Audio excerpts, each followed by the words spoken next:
Hello Technolovers, Asia Tenggara baru saja masuk ke babak baru, babak yang sebelumnya hanya jadi wacana, lalu berubah menjadi kenyataan. Indonesia dipastikan akan menerima ex-kapal induk Giuseppe Garibaldi dari Italia. Dan besar kemungkinan kapal ini akan berganti nama menjadi KRI Gajah Mada sebelum Oktober 2026. Ini bukan sekedar urusan ganti bendera dan ganti nama. Begitu kapal itu resmi aktif di bawah TNI AL, Indonesia akan tercatat sebagai negara ASEAN kedua yang memiliki kapal induk. Setelah Thailand yang lebih dulu punya HTMS Cakri Naruebet. Tapi kita tidak akan tenggelam di romantisme sejarah atau debat siapa yang lebih dulu membeli. Justru yang jauh lebih menarik adalah pertanyaan yang lebih tajam. Kalau dua kapal induk Asia Tenggara ini berada di laut yang sama, mana yang benar-benar lebih kuat? Mana yang lebih siap tempur? Dan mana yang pada akhirnya hanya jadi simbol? Karena kapal induk bukan sekedar puncak kebanggaan, kapal induk adalah mesin proyeksi kekuatan. Ya bukan untuk pamer, tapi untuk mengubah cara sebuah negara hadir di lautan. Dari sekedar menjaga wilayah, menjadi mampu mempengaruhi keadaan. Dan hari ini, kita bedah head to head, bukan adu gengsi Indonesia versus Thailand, tapi untuk memahami satu hal. Kekuatan real itu bukan cuma soal ukuran kapal, melainkan soal desain, kemampuan udara, pertahanan diri, performa, dan yang paling penting, komitmen operasional.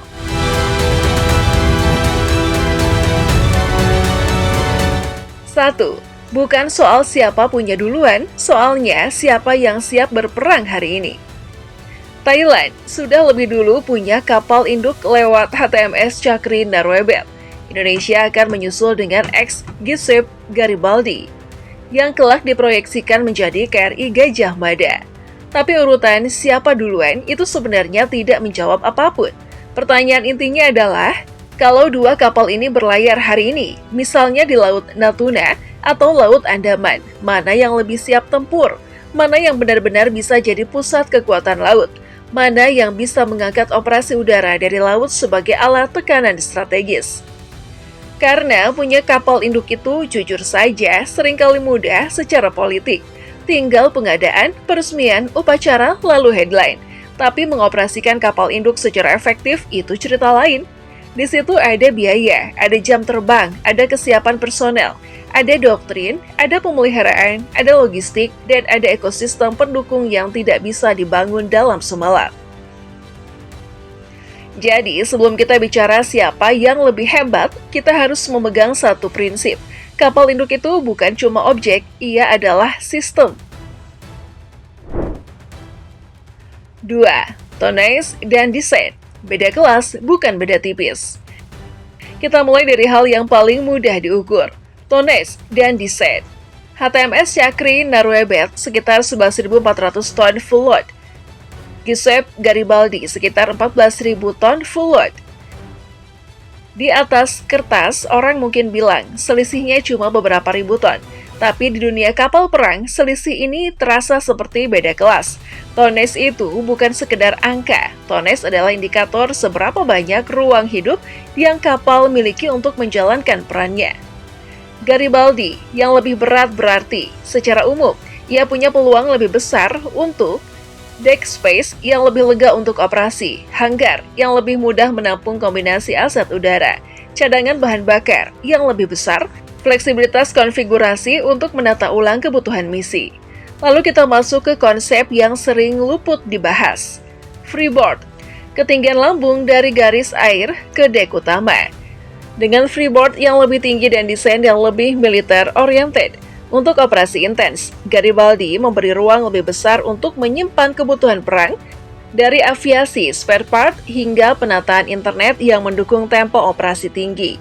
Cakri sejak awal dirancang sebagai light carrier, sementara Garibaldi lahir sebagai stealth carrier di era Perang Dingin NATO, era ketika ancaman perang laut bukan sekedar skenario, tetapi rencana nyata yang diukur, diuji, dan dilatih. Kenapa ini penting? Karena desain menentukan endurance, seberapa lama kapal bisa bertahan di laut tanpa bergantung penuh pada dukungan logistik.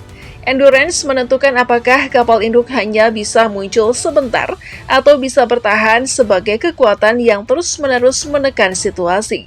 Dan dari sisi desain murni, Garibaldi punya modal yang lebih besar.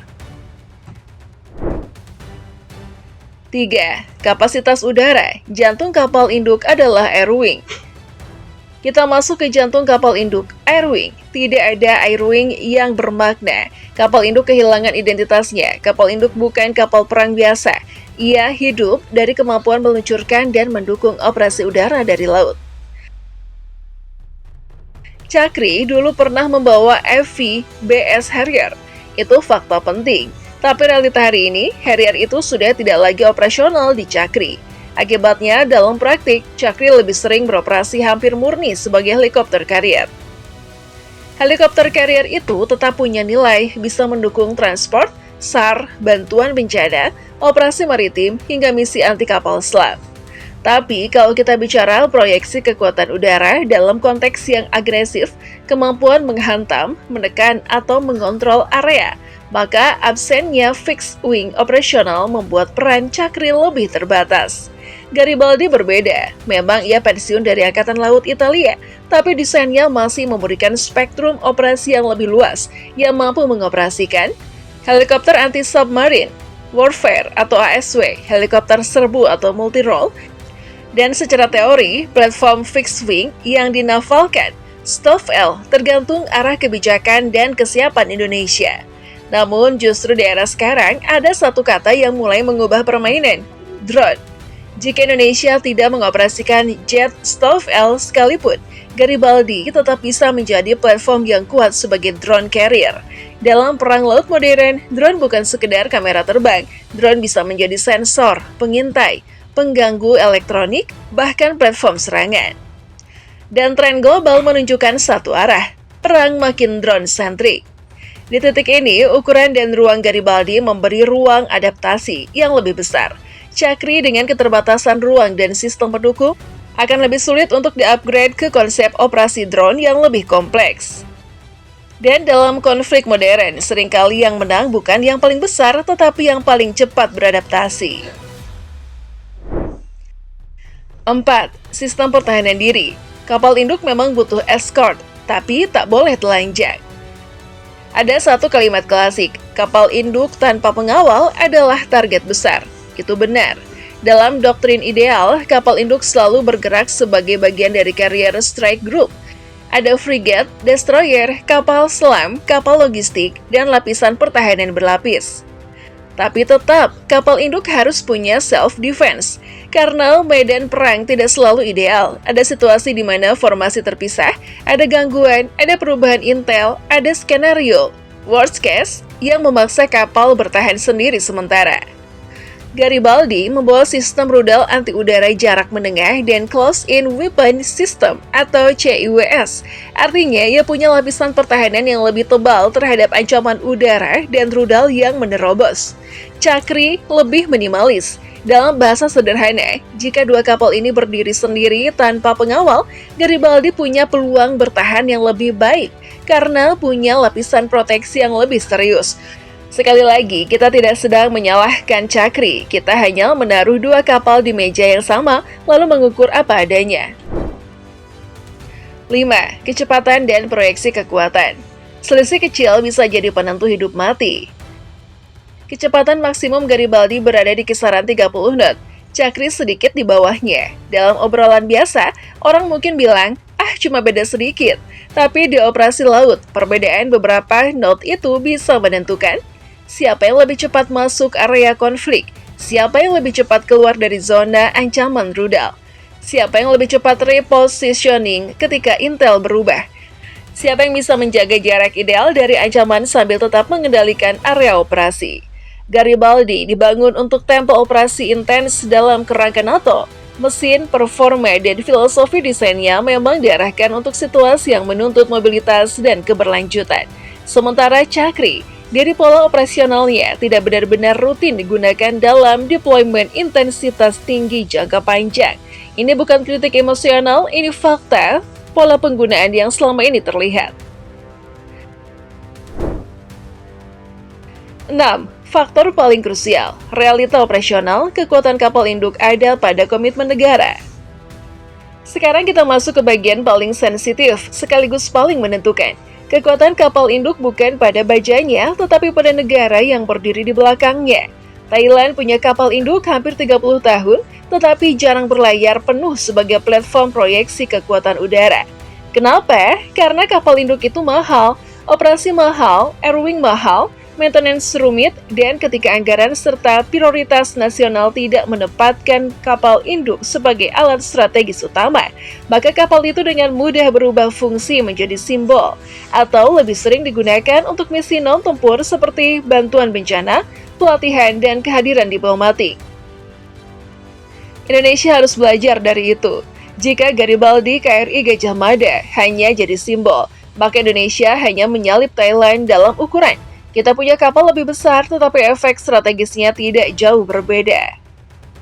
Namun, jika Indonesia serius, skenarionya berubah total. Serius di sini maksudnya bukan pidato, serius artinya membangun doktrin carrier operations yang benar, menyiapkan personel dan prosedur untuk tempo operasi. Melahirkan pilot carrier qualified jika fixed wing benar-benar masuk agenda. Membangun skuadron drone naval yang relevan. Menyiapkan ekosistem logistik dan rantai pasoknya. Memastikan maintenance dan modernisasi berjalan, bukan sekali rapih lalu ditinggal. Kalau semua itu dilakukan, Indonesia bukan hanya menjadi negara ASEAN kedua yang punya kapal induk. Indonesia bisa menjadi negara ASEAN pertama yang benar-benar mengoperasikan kapal induk secara relevan di era modern. Dan itu bukan beda tipis, itu beda level. 7. Jadi, siapa yang paling kuat? Kalau kita bicara teknis murni, hasilnya relatif jelas. Tonnage dan desain, Garibaldi unggul karena beda kelas. Fleksibilitas penerbangan, Garibaldi lebih luas dan lebih adaptif. Self-defense, Garibaldi punya lapisan proteksi lebih tebal. Potensi modernisasi drone, Garibaldi lebih siap untuk perang laut yang makin drone-centric. Performa dan intensitas desain operasi, Garibaldi lahir untuk tempo operasi tinggi. Thailand tetap punya satu keunggulan yang tidak bisa dipungkiri. Pengalaman simbolik sebagai pelopor, mereka lebih dulu masuk era carrier di ASEAN, dan itu tetap punya nilai historis serta pengalaman institusional tertentu. Tetapi dalam konteks kekuatan real hari ini, kalau Indonesia serius memaksimalkan platformnya, maka Garibaldi sebagai KRI Gajah Mada berpotensi menjadi kapal induk paling kuat di Asia Tenggara. Bukan karena paling besar di dunia, bukan karena paling menakutkan di planet ini, tapi karena paling relevan untuk kebutuhan kawasan dan paling punya ruang untuk dibangun menjadi alat strategis yang nyata. Ini bukan lomba gengsi, ini perubahan peta kekuatan maritim ASEAN. Ini bukan lomba gengsi Indonesia versus Thailand, ini bukan pertandingan komentar netizen. Ini soal fakta bahwa Asia Tenggara sedang masuk ke era baru, era di mana kekuatan udara tidak lagi hanya bertumpu pada pangkalan darat, tetapi juga bisa diproyeksikan dari laut. Kalau Garibaldi benar-benar aktif dan dijalankan dengan serius, maka peta kekuatan maritim ASEAN bisa berubah. Untuk pertama kalinya, Indonesia bukan sekedar negara kepulauan terbesar, Indonesia bisa tampil sebagai negara dengan kemampuan proyeksi udara laut yang paling serius di kawasan. Dan sekarang pertanyaannya tinggal satu. Pertanyaan yang paling menentukan nasib kapal ini ke depan. Apakah ini awal dari Carrier Strike Group Indonesia atau hanya simbol kekuatan? Jawabannya tidak ada di upacara peresmian. Jawabannya ada di langkah berikutnya.